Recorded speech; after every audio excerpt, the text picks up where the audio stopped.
আসসালামু আলাইকুম প্রিয় দেশবাসী, যারা আমাদের মসজিদ মাদ্রাসায় দান করে অভ্যাস আগে যারা সবসময় মসজিদ মাদ্রাসায় দান করতে চান তাদের জন্য এই ভিডিওটা বানালাম। এই মসজিদটা আমাদের বানিয়াচং 3 নম্বর ইউনিয়নের ভিতরেই। তবে যদি কোনো দানশীল ভাই দাঁড়ান, মসজিদে প্রায় আমি হিসাব করছি 6টা ফ্যান নাই। গত শুক্রবার জুম্মা পড়ছিলাম আর ভাবছিলাম যে ফেসবুক বন্ধুদের কাছে একটু প্রস্তাবটা রাখবো।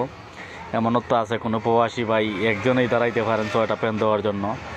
আগে কেউ যদি 1-2টা ফ্যান দিতে চান তো আমি মনে করি একটু ভালো হবে। আমি চাই যে কোনো একজন প্রবাসী দাঁড়ান ভাই, আমি এই মসজিদে 6টার মাঝে 2টা ফ্যান দিতে চাই।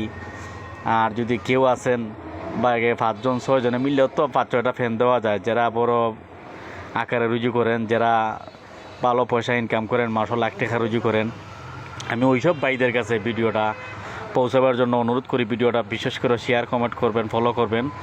আর কোনো দানশীল ভাই একটু দাঁড়ান ভাই, 6টা ফ্যানের মাঝে যদি 1-2টা ফ্যান আমাদের পক্ষ থেকে দেওয়া যায় কোনো প্রবাসী ভাইদের পক্ষ থেকে নিয়ে যায়, আমিও খুশি হইমো। আপনারাও দানশীল হলেন, বাগে আল্লাহর ঘর মসজিদও দান করলে কমবে।